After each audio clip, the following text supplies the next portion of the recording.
Audio on. Yes, hi everybody. I'm Chris Wiebe with the Bridges to East Center. Thank you all so very much for joining us for another episode of Critical Conversations about Cognitive Diversity with Scott Barry Kaufman.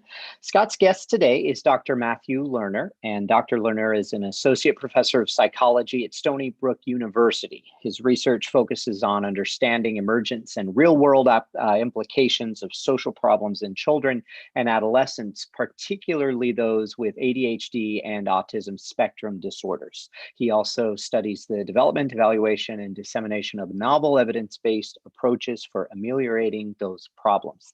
Without further ado then, Scott, if you'd like to begin. Good to see you, Scott. I shall be unmuted. Hey, Chris, thanks so much for that intro. And welcome everyone to Conversations on critical conversations on cognitive diversity with SBK.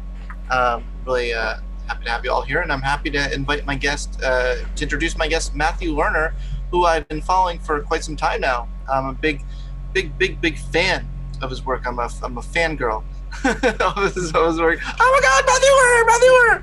I just really think the work you're doing is cutting edge and really reconceptualizing the strengths and the deficits, looking at both in a new light. So thanks for being here today. Thanks so much, Scott. And it's funny because I follow you too, so I just had this great visual image of us in a big room just walking around in a circle, kind of hiding behind desks, following one another. So yeah, that's a funny visual for sure. Yeah. Have we ever been at a conference together? Well, I saw you briefly at a conference, right? But just for a couple seconds. Yeah. Well, we a few years back we were both involved in the conference at the Quad, actually, in Manhattan. And then yes, what you're remembering is then a couple of times in passing at big international research conferences, like you do, where you see all your friends and heroes pass you by, literally and figuratively. Yeah, I think you're one in Philadelphia, child development. Exactly. Great. So first of all, I want to ask you, why did you get interested in autism? Out of everything you could have done in your life. Yeah, it's a good question.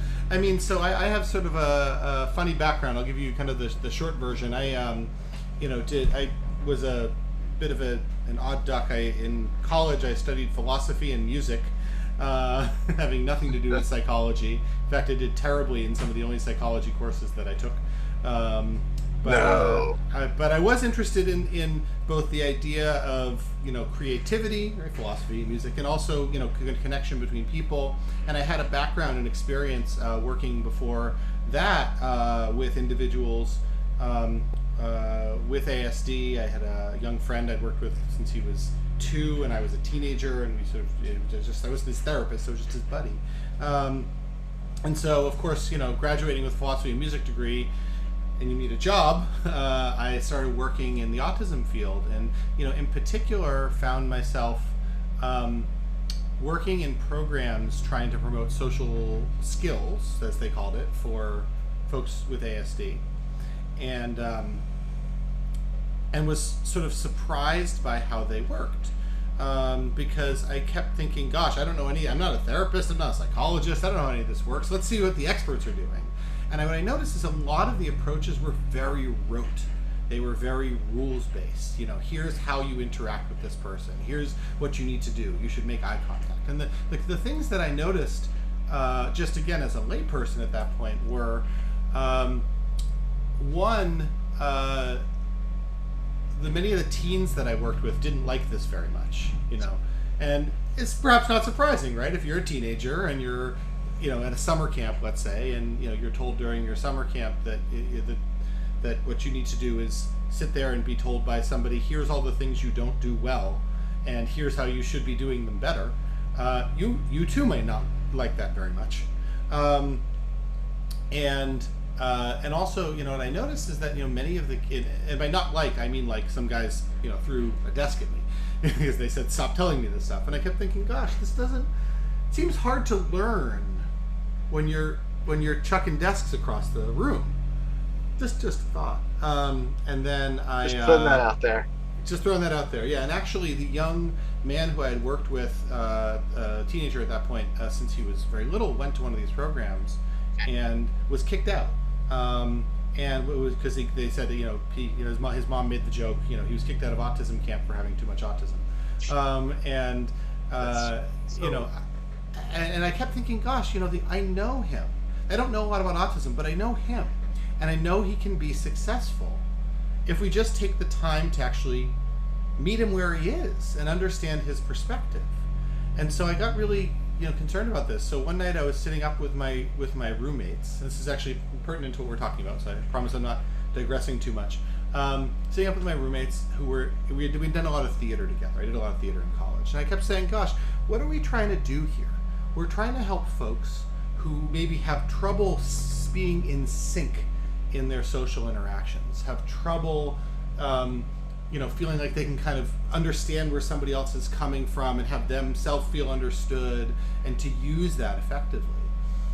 And one of my roommates, who was an actor at the time, said, this sounds a lot like improv. This sounds a lot like doing, playing theater games with people. And I said, yeah, it does kind of sound like that. And so we stayed up all night, like you do when you're in your early 20s and, have a lot of energy, and wrote like an improv kind of curriculum, set of programs to play with these kids. And so I brought it back to the program I was working in, and went to my little group leader. I was like an assistant, and I said, can I try this out? And my leader said, sure, give it a shot. They don't seem to like the other things we're doing. And the teens I worked with loved it. Again, I wasn't at that point, I wasn't making claims about effectiveness or how much it changed them or anything, but at least people weren't throwing chairs at me anymore, right? And it was all about just saying, well, what's something that's exciting to you? What's something that's interesting to you? What's a topic? Let's run with it. Let's create a world around what you care about, and let's enter that world together, and let's actually encourage that creativity that you have, that different way of thinking. And long story short, I ended up founding a program within an agency called the Northeast Arc outside of Boston, a nonprofit program called Spotlight, that developed this model. And so we built this over a number of years, and that sort of became my program. We served over 350 kids and teens in the Boston area, essentially using this approach.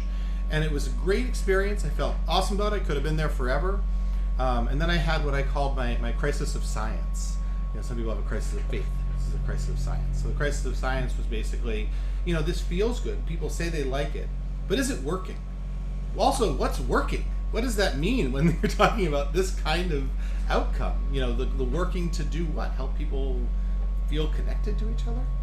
And so I left that program, which is still running now, to go into academia, to really focus on this question of how do we understand something like social connection and social creativity and social interaction as a scientific matter, and how do we develop interventions that capitalize on that knowledge and that are things that we can actually use to make lives better tangibly, and how do we disseminate them in a way that is fair and equitable and not wildly expensive. It's a lot of conditions. Yes, turns out. My gosh, and you did all this, and it started when you were in college. Just after college, yeah. Oh, in college, I did a lot of theater, played a lot of saxophone, and wrote a lot of philosophy. So you did improv yourself? Yeah, a little bit. I wasn't that great at it, but I did some. I did some improv in my day. You were probably better than I was. So we Yes, and yes. Wait, how do you yes and that one? Wait. Yes. Yeah, I was better than you, and you were better than me. Yes. We were both better than each other, and also that would be a great foundation for studying the quantum physics of improv. Yes, that's exactly what I was thinking. Exactly right. Yeah. Yes. Wait, that was very clever. That was very clever. But I take dibs on Schrodinger, on the cat. Sorry, I take Schrodinger on the cat. You got it. I want that as the pet. I am both allergic and not allergic to Schrodinger's cat. So this could go on. I was going to say, guys, so I'm sorry to everyone else on the call. This is now just going to be deeper inside jokes. But actually, it's fun. That was not pre-scripted, by the way. But actually, Scott, that was a really nice little microcosm of a lot of what our improv activities with teens with ASD are kind of like, right? There was that great moment of discovery just now, right, where I made what I thought was a completely esoteric joke about quantum physics. Pretty brilliant. And yet you picked it up and even said something even better, which is you were thinking of it too. And actually those kinds of moments, the moments where you're used to living in a world where your expectations aren't met by others, where the things that you're thinking of are not the things that your peers are thinking of. And to then begin to have the experience where at least one other person in the room goes, "Ha! I get it. And not only do I get it, I had the same thought." It turns out is a really powerful tool for facilitating social connection among teens with ASD who do often live in, the state of feeling like, I've got a great idea in mind and I wonder if anyone else will get it with me. But this is not the standard model, at least traditionally, of the view of by the way, let's settle this once and for all. Should I say autistic people or people with autism? People are very, very passionate about that. I will adamantly refuse to settle it once and for all. What I can tell you is this, so there's this idea that, I learned in grad school, you probably did too, that, are taught in education programs that, a person first language, that a person is a person first, right? They are a person with red hair, a person with autism, etc. But there's been a powerful movement over the last 10 or 15 years in the autistic community towards what's called identity first language. The notion that, you can't, if autism is with you at birth, which is, we know is true, then it's intimately entwined with who you are. And so you're not a person with, it's actually part of your identity in the same way. Interesting. Yeah. And so the notion that it can be disentangled, many autistic folks, will say to me and others, that's like trying to rip out some part of who you are as a person. And so actually person first becomes anathema. And so there's been a movement towards what's called identity first language within the autistic community over the last 10 years. Completely the opposite of the way I was trained in graduate school and the way many people are still trained. But actually, if there have been studies now of autistic communities, and certainly in England and increasingly in the U.S., identity first has become a preferred nomenclature. There's also some evidence that there's a risk of person first language reinforcing pathology and difference, right? This notion, well, you're a person over there, and then you have this other thing over here that we have to deal with. Rather than this is sort of part of you, that identity first is increasingly the norm. But what I would say is, as is the case with any traditionally marginalized community ever, the best thing to do, certainly if you're interacting with somebody, is to ask them their own preference, and that's usually my approach. Because I do know many adults with autism who say that they would prefer to be referred to that way, and kids too. And so it's just about being respectful and, once again, meeting people where they are. So maybe for the purposes of this chat, we have to decide something. What was that sound? What was that? Maybe for the purpose of this chat, we'll say people with autism, people with ASD, because that's what's in the psychological literature. It still says people with ASD. Yeah. So, or we could say autistic people. It's actually autistic people, which is easier. But the standard model of that is that, autistic people can't handle uncertainty. They can't deal with anything that's outside of their area of control. But you're seeing up close a different side of autism. You're literally seeing a different side than what's typically portrayed. Is this a part of just a larger sort of point that we find in the neurodiversity movement, which is the more we get people interested and engaged and passionate about something, a lot of their so-called disability aspects tend to recede in the background, at least for a moment. That there are these other, like this, I'm just fascinated with like neurotypical people in the flow state seem to resemble anyone else in the flow state. So I guess it's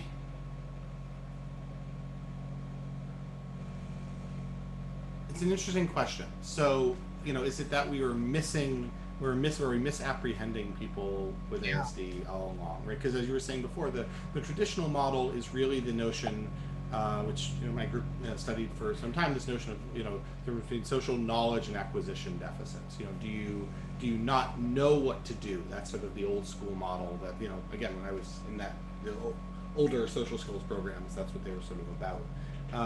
As opposed to this idea of acquisition deficits, which is, do people know what to do just fine, but there are factors that impede the ability to show that in certain contexts. I think this does reflect a sort of deepened understanding of ASD that actually really accords pretty well with with what we know about the science of autism now. I think that the science of autism for a long time did a number of things. One of the things that we did historically is there was a tendency to really find the ways in which autistic individuals are maximally different from other people. And so if you do that, and that's how you define your research paradigm, then you're going to find ways that people are really different from each other. And you're going to define those ways in extremely categorical terms, like this is someone who has no idea what to do. But increasingly over the years, we've come to understand, of course, autism as a spectrum, and understand that spectrum extends right off the spectrum and into, the rest of both neuroatypical and neurotypical development. And so in doing that, the research paradigms have changed, and what we found instead is that there are subtle variations at the neural level, at the cognitive level, at the perceptual level that are characteristic of ASD, and that in turn, don't really lend themselves, because they're just these sort of subtle variations among people, don't lend themselves to quite so binary a way of thinking about people. And that, I think, has helped us to think more carefully when we say, here is, a teen with ASD who wants friends, for instance, but is struggling to find them. Is it really the case that he just doesn't know how, that it hasn't occurred to him? Or should we think about something, should we take the time to understand him a little bit more closely? And perhaps even, do a better job of listening to what he's saying. And I think that's been a shift I've seen even in my own academic lifetime, and it seems so simple, but we're doing a better job now than we certainly did 15, 20 years ago of taking at face value, of asking for self-report from people with ASD and say, what is this experience like for you? And not dismissing that, which I think we have a history of doing. That's beautiful. Very well put, well articulated.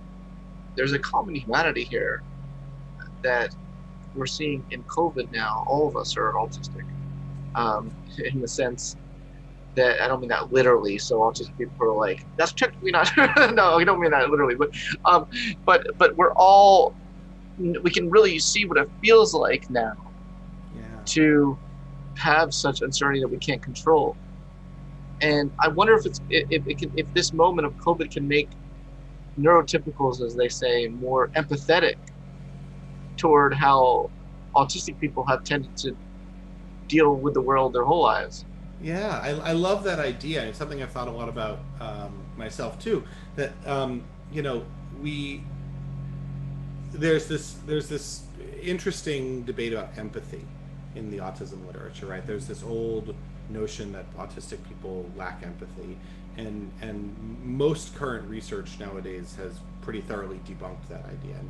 In fact, for many individuals, again, when you actually take the time to ask them about their own experiences, have the opposite, that they actually have almost a surplus of of empathy in a given situation and then get overwhelmed by sort of regulating the emotion, the emotion, the desire to respond, and then that sort of looks like a lack of response or a shutdown. And so, now that we're starting to move as a field to say, well, how do we actually examine things the other way? How do we say, well, are we doing a good, neurotypical people doing a good enough job of being empathic to the experiences? Empathy is a two-way street.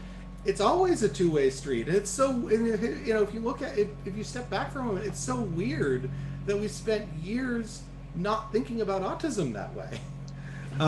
Right? And so now, Scott, your point about COVID, I think is extremely profound, because, what do we know now about how autistic individuals process social information? It's, things like making eye contact and figuring out where to look and how to gather the right information from your social context to know what to do next is hard. Feeling like you're out of sync, a little bit behind everybody else is hard. Not necessarily having a sense of what the norms are in a given context is hard.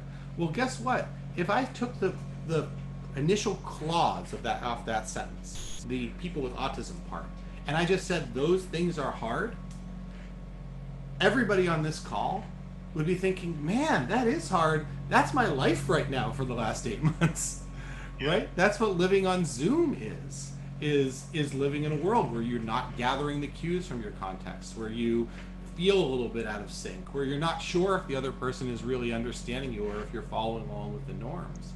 And so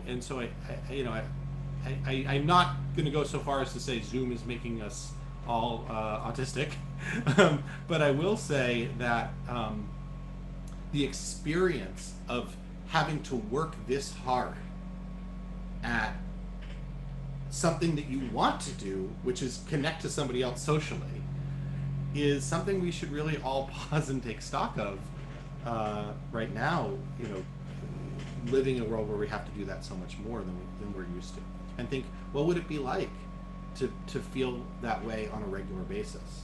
Yeah. And how can we have a little bit more empathy for people who do? Yeah, I really like that. I don't think I articulated my question earlier when I said you really see a different side of autism than what's normally portrayed, because your answer didn't really you didn't say yes to that, and I thought you would have been all over that. So let me articulate it better than my question, because if, let's say, someone were to come up to you, a special ed teacher, and is like, I know for a fact that autistic people are not capable of laughter, of humor, of spontaneity, what would you say to them? You'd say, I've seen with my own eyes something that contradicts that. That's where I was going with that question. I see. Yeah. So right. So there is, this, perhaps thinking, nodding back to the title of this discussion, right? There's this tendency to say that autistic individuals are awkward or socially awkward or don't get humor, or, But they're socially creative. But yeah, exactly. So our data, and both years of clinical experience, but also our data is strongly in support of this too. That some of the funniest people I know are autistic, and have just I really just love spending time with some of my autistic friends. I'm fortunate enough that many of the folks that I've either worked with over the years or known over the years are on the spectrum, and I'm thankful that they allow me into their community, and enough that we can chat and banter and have our jokes. And I have spent more time on the floor laughing at some of those conversations than I have at the best stand-up comedy show I ever went to. And there's some really exemplary examples of this in culture now, right? So we all know Hannah Gadsby, for instance, who has had now 2 Netflix specials and is a world-renowned comedian. She in her last one, Douglas, she talked about being on the spectrum, but also the group Asperger's Are Us, who actually are guys that I know and have worked with for years, and a couple of them are some of my very, very dear friends to me. Noah Britton is one of my dearest friends in the world. They've had an HBO show and a Netflix show, and they are a Netflix special, and they build themselves as the first all autistic sketch comedy troupe. And workshopping with them, working with them. You can watch this now. On their Netflix, on the movie and the show. Watching them workshop some of those jokes is just a joyful experience. Because what happens is, by being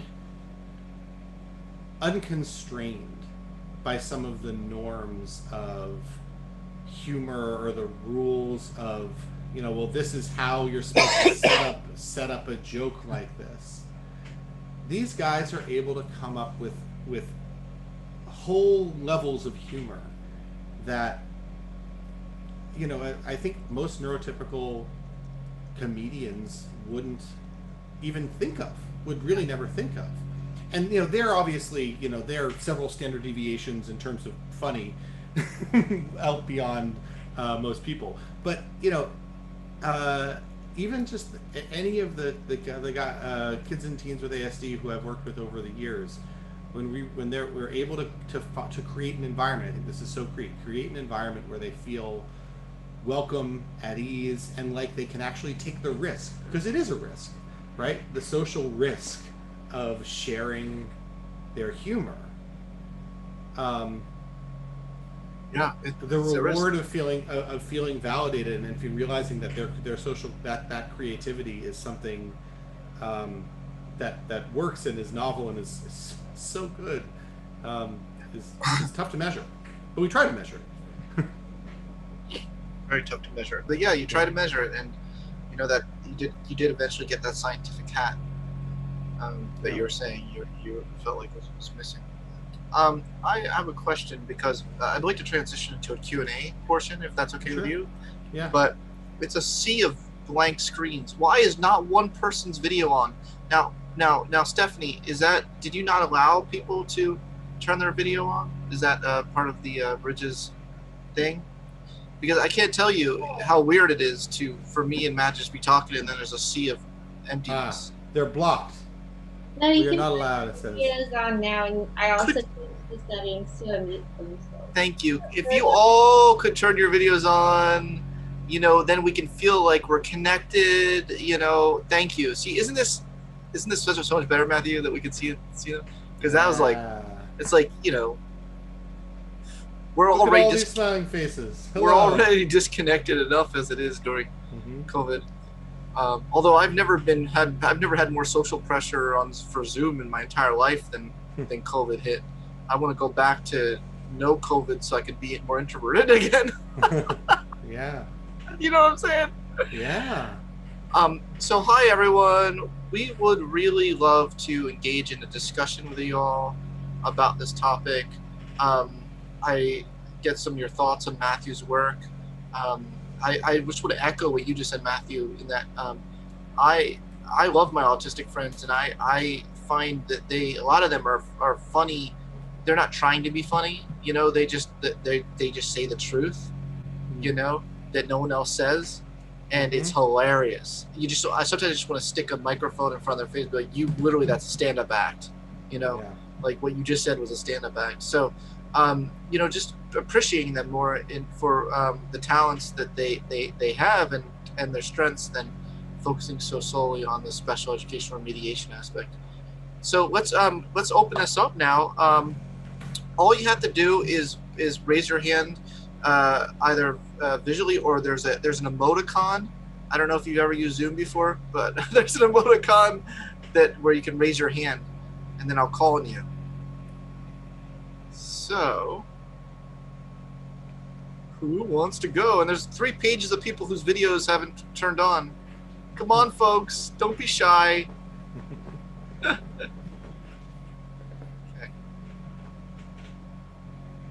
I have a question. Okay, now who is that? Is that Tova? Yeah, hi. Great. We'll go Tova, and then Jacqueline will be next. Great. Okay, it Tova. looks like Ro had their hand up as well. Excellent. Oh, sorry. I didn't use the official method. I'll let Ro go. No, Tova, it's okay. You can go. We'll get everyone in. Don't worry. Okay. I had this question about theory of mind.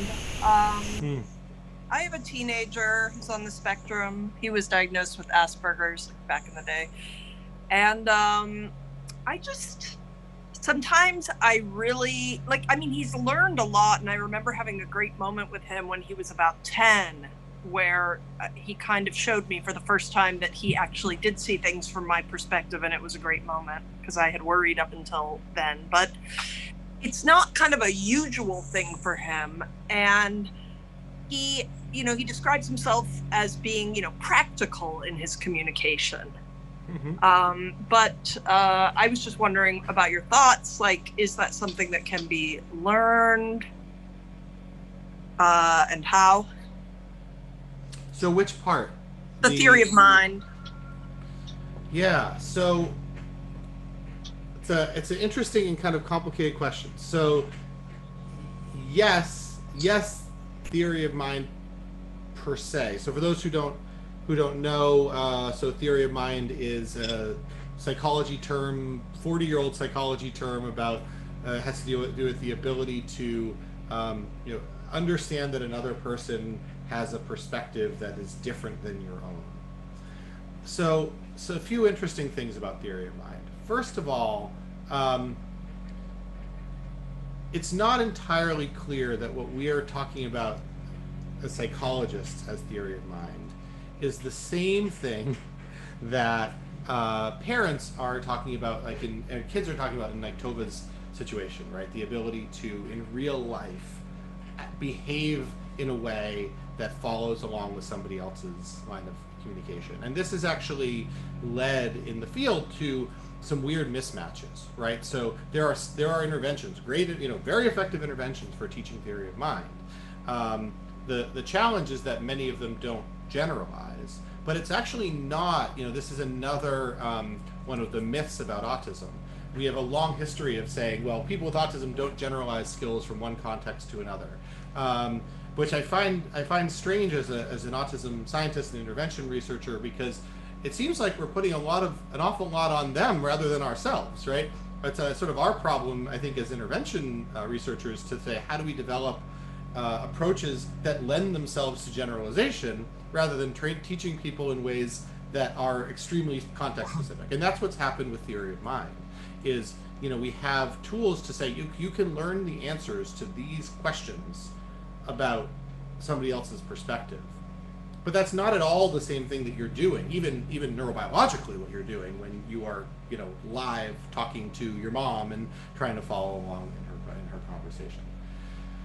So this is, and it turns out that we have, even data on this. We have a paper coming out this year, actually, in our group, where we found a ERP marker, a brain marker in electrophysiology that actually appears to be a link between autism and theory of mind performance. So because it turns out it's not the case. We're not binary anymore. It's not just people with autism, autistic individuals have bad theory of mind. Not true. We have lots of data suggesting that that's not the case for many people, and that we're misapprehending them in a lot of ways. So one of a lot of neurotypical people suck at thery of mind. Exactly. Right. That's true. Right. Let's keep it real. Let's keep it real. Let's keep it exactly. That's right. That's right. But what we found is that there is this marker, which I can explain how we did it another time, but basically seems to relate to the capacity to kind of do what's called meta representation, which is sort of practice holding a idea is sort of in mind outside of your present perception, right? If a really simple notion, right, I've got this pen, and then I can sort of, even though it's out of mind, I can sort of hold and manipulate the idea of the pen in my head for a while. And we have this marker, if it is differentiating different conditions, the theory, theory of mind and non-theory of mind tasks, and you have autism, you don't have problems with theory of mind behaviorally. If it's not differentiating these conditions, you do. And so what's neat about that is that it gives us something else to target, something a little bit more generalized to target, which is not just can you respond right on a theory of mind task, but instead can you practice, maybe practicing doing things like meta representation, which is exactly what we do in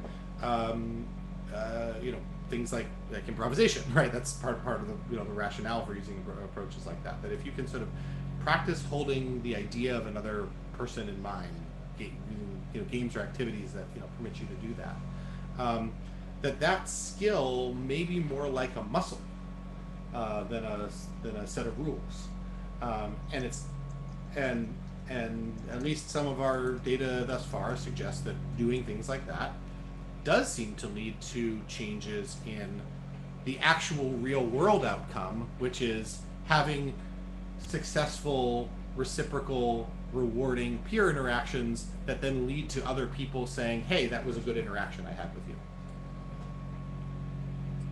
Thank you. That's very Sure. interesting. So you're saying that the skill that someone on the spectrum might have for intellectual matters can be used to think about interpersonal relations.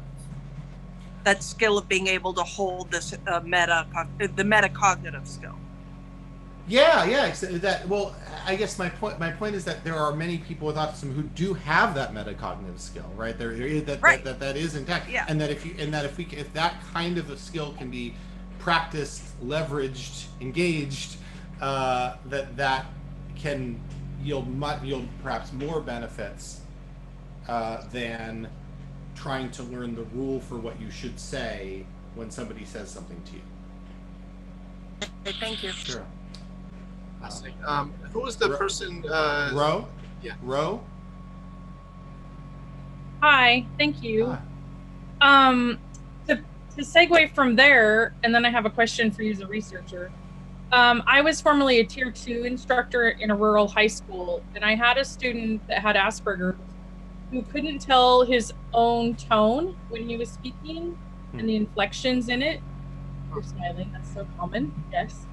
But it was interesting over the course of the year and I'm a communication person, I'm not so rigid about ABA and behavioralism.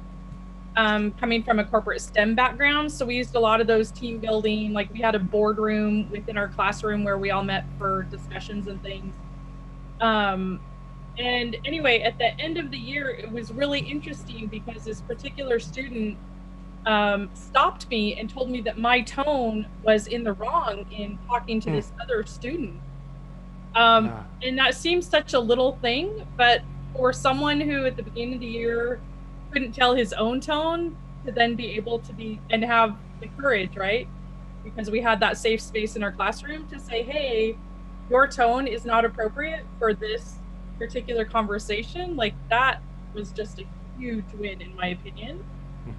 Because he had grown so much just in having conversations, right? And having that modeling of that style and problem solving attitude, really, as opposed to this is how it needs to be done, or in this kind of cookie cutter formula. My question for you is, I'm a PhD scholar in special education at the University of Central Florida, and I'm working on projects to enhance executive function through virtual reality, in particular with high incident disability students. And so I wondered, because I'm new to your studies and literature, if you could or would have any suggestions on where to look for that in secondary and post-secondary as far as STEM readiness for those students? So executive function studies for improving executive function in students with learning disabilities, autism, multiple etc. Got it. So I don't know about, I mean, you probably know more than I do in terms of doing it in a VR setting and using, those kinds of cool technologies.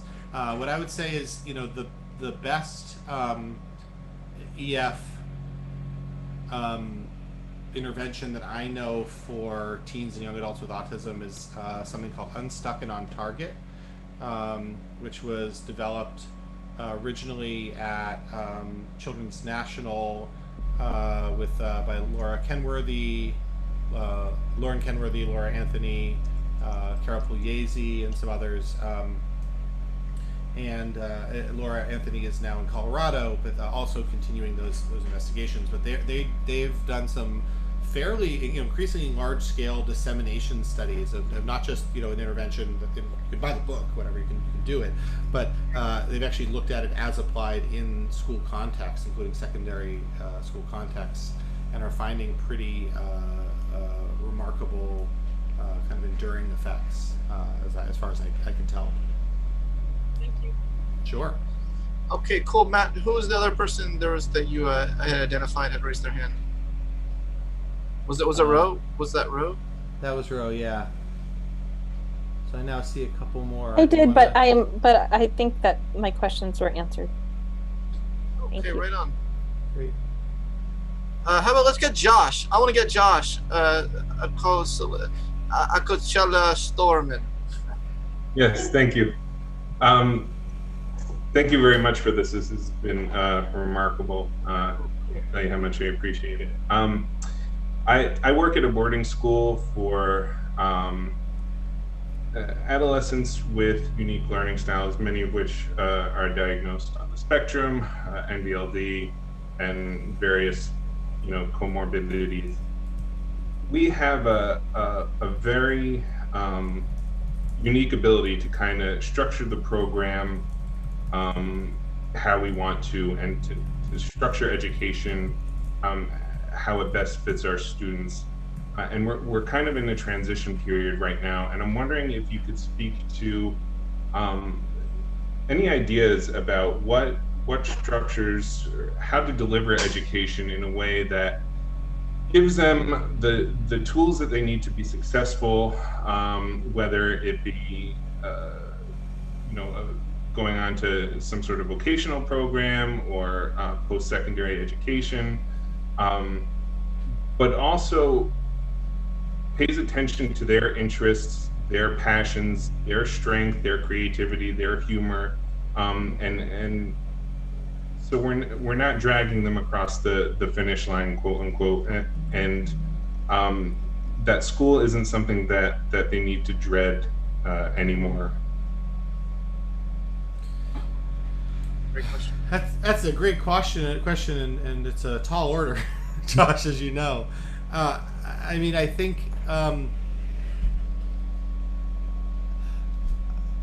as with almost everything we know about motivating, about ways we support effective relationships, for example, is a little goes a long way, and a lot of clear appreciation goes an even longer way. So what I mean is, infusing, and there's an array of education research, but even romantic relationship research, that suggests this, that, infusing your day with opportunities for people to do or express something that they are proud of, that they feel good about, and then having a overabundance of opportunities for others to say how much they like that in a real way, not just a it's your turn to give praise to this guy, so praise him by saying good job way. That kind of feature, the classic ratio, the sort of magic ratio people sometimes talk about is 4-to-1, right? That if you can have, and Scott, I know you know this literature really well too, that if you have 4-to-1 instances of authentic praise to criticism, that is whether it's, again, romantic relationships, classrooms, even some evidence in therapy, job satisfaction, that's about, on average, the amount that can help somebody go from this is onerous and difficult to I feel appreciated. 4-to-1 is really hard to do, but what's nice is that if if you're able to, because you said you have a lot of flexibility, if you're able to, imbue opportunities throughout the day, even 1 or 2 per day, per kid, to be able to say, here's something I'm working on or care about, and to get that authentic feedback, you could probably hit that ratio. So I mean, that if I had the kind of, it sounds like somewhat unfettered opportunities that you do, that's what I might do. Hey Josh, I've been researching your Franklin Academy webpage and all the domains in your that are assessed in your psychological evaluations, and I see 2 main gaps. If I was doing consulting for you, I would suggest adding bullet points for creativity and adding a bullet point for character strengths. There's a very easy, just free survey, character strength survey I'll put the link in the thing. I recommend looking more in the positive psychology literature and just trying to balance out, like Matthew said, 4 to 1. I don't know what the precise number is, but I definitely agree, that a lot of these domains assess things, it's usually the dysfunctions aspect of it. So you can, I think, load up more of the positive if you can in those bullet points on that webpage. But here's a link to something. Why not get the list of the top 3 character strengths of the autistic child's still a human, right? It's not it's let's just ignore all the humanity parts of them because they're autistic. It's no, they're human too. So and I would add creativity, like Matthew was saying, that he sees with his own eyes immense creativity from these kids that a lot of the other teachers aren't seeing, because they're not looking for it. So how can you get them involved in situations engaged in your assessment procedures, get them engaged in projects, or get them talking about their SIA.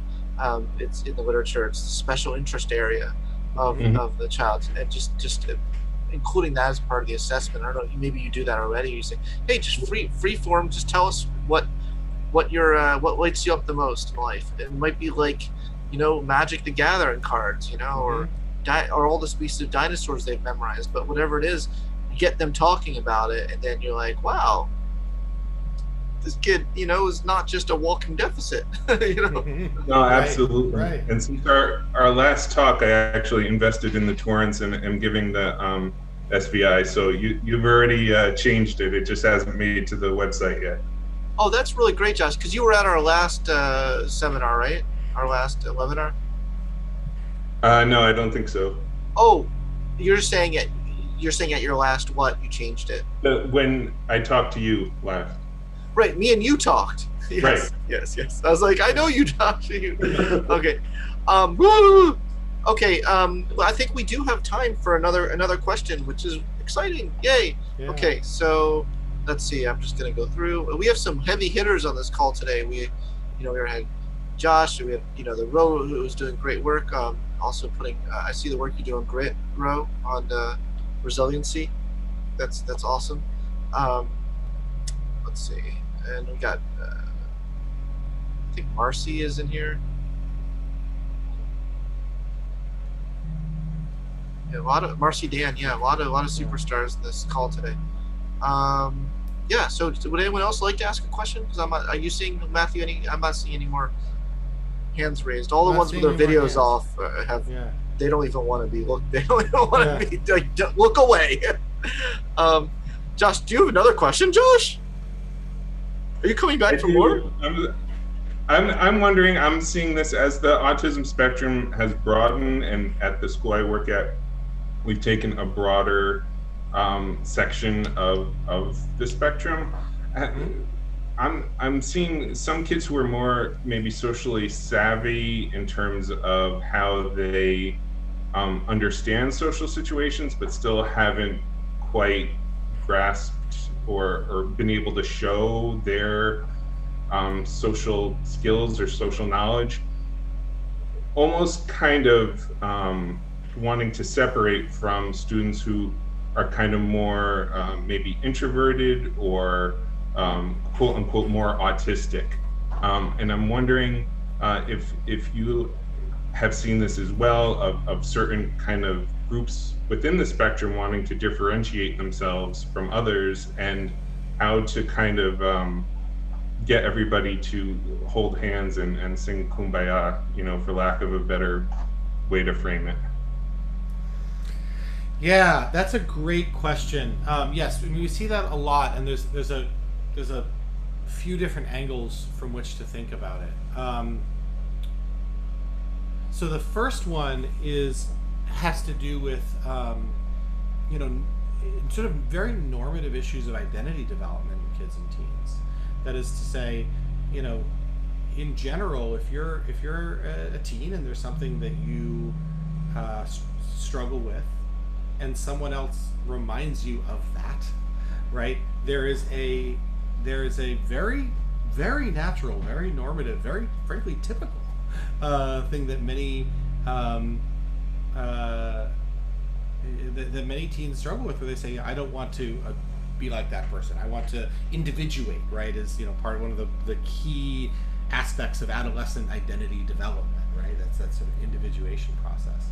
So when I've seen that happen, what Josh is describing, the sort of the more verbally capacious teens saying, oh well, that guy looks more autistic, I don't want to hang out with him. One aspect of it is I think this process of individuation and trying to differentiate and figure out, well, what are the parts of myself that I want to be and that I want to identify with, and what are the parts that I don't right now? And some of that is truly developmental. I've known kids, the teens, who when they were 12 or 13 went through that, and then they sort of came back, and I saw them 3 or 4 years later, and they had sort of actually kind of embraced their autism flag, so to speak, and said, I just sort of needed to figure out who I am and how I relate, to these other people. And so, there's one part of me that says, in a perfect world, we wouldn't be making anybody hold hands or say Kumbaya if they weren't ready to, or didn't, feel like that's who they wanted to say Kumbaya with. I think the other piece, though, is another area of sort of growing research, which Scott and I had a chance to talk about recently, which is we're actually starting to do some work. We and other groups, Gillespie and Heisman is another group that is doing some awesome work on this, trying to better understand the factors that promote and predict friendship making and connection within the autism community. So, rather than, I think the traditional model, again, back when I was first doing social skills, the idea, and this sounds crazy to me from this perspective, the idea was we're bringing a bunch of kids on the spectrum together so they can learn some skills, not to be friends with each other, but to go be friends with some other people who they might not even want to be friends with. But if you're bringing a bunch of people together who have some things in common, wouldn't you want to maybe start with those people as your peer group, at least as a possibility? And so we've started to identify some factors that predict friendship making after we have a paper that came out this year, Jess Granieri from our group and others published it, where we brought a bunch of teens with ASD into a room, had them hang out for an hour or so, and then afterwards asked them confidentially who would they want to be friends with again, who would they want to hang out with again, who did they think was already their friend, and then looked at factors that predicted, factors like from their ADOS, from their diagnostics testing, that predicted friendship making within the group. And what we find actually is that the very factors that were the ones that we often historically try to train out of people, like making less eye contact, or not using gestures so much, like this kind of gesturing that I'm doing a lot, right? Doing less of that. Those are two of the best predictors of other kids with ASD saying, oh yeah, I like that guy, I want to hang out with him some more. And so, this is just the first kind of shot across the bow of what I see as sort of a growing area of research where we can actually start to do this a lot more carefully. And so, Josh, to your point, my hope is that what we can start to do is say, all right, like let's respect those guys where they're coming from right now, and say, well, what are the factors among other kids in their peer group that make them want to hang out with each other again, make them feel like that this is part of their community. Oh boy, thanks again, Matthew, for all the work you're doing, and thanks everyone for coming to this conversation series. I see a lot of repeat people, so you must have liked or been intrigued by some of our earlier ones. So glad to see you coming back. It's 2 o'clock. I've been told that I keep a tight ship, so I want to live up to that reputation. So I'll just thank everyone again for coming today, and I wish you all a happy rest of your day. Thank you all too for your great questions. Scott, it's always great to talk to you. Always you. great. Always great. Yeah. Love what you're up to. Likewise. Look, bask in all the comments there, Matthew. All the thanks. People really enjoy Oh, it. there we go. Hey, Scott, how can we access this discussion again? Danny, there's the Bridges website, like Google Conversations on Cognitive or Critical Conversations, the Bridges website. It's all the archive. It's all archived all up there. But maybe Christopher could actually put the link in the chat window. Yeah, that's exactly right. If you just go to the TUI Center site, we have all of the past episodes. And actually, I'm on an iPad right now. So John, if you wouldn't mind popping that into the chat screen, it would save me having a aneurysm trying to figure out how to work the chat on the iPad. Thank you. Great. It looks like Stephanie said we'll send out a recording tomorrow. Oh, So, perfect. Excellent. Yeah. Thanks so much, all of you. Have a Alrighty. fantastic Thanks, day. Danny. Have you been finding these valuable? This is my first one that I've been able to get on. I've enjoyed the Bright and Quirky and those talks. Great.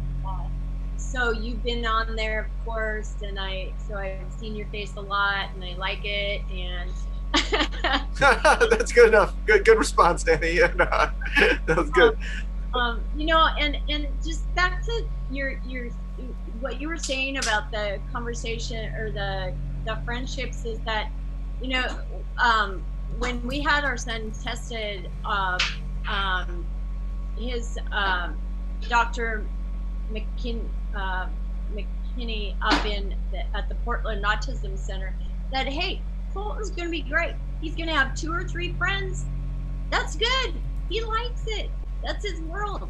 It's not good. And we've become so much into this, all this friendship stuff. And I find that very few people really have more than 2 or 3, maybe 5 really good friends all through their life. So yeah, exactly. I'm happy with 2. It's about quality, not quantity. yeah, for sure. So yeah, I've let go of all that, and it's really freeing, and it's so. For sure. That's spectacular. Thank you. All right, so we're done. I gotta sign off. Chris, I don't know if there's a way to just axe the whole thing right now, but just cut it all off. Can you just cut it off? End it. I think that's Stephanie's job. Stephanie, we're waiting for you to end it. I'm gonna drop out. Great Bye, to talk to you, Scott.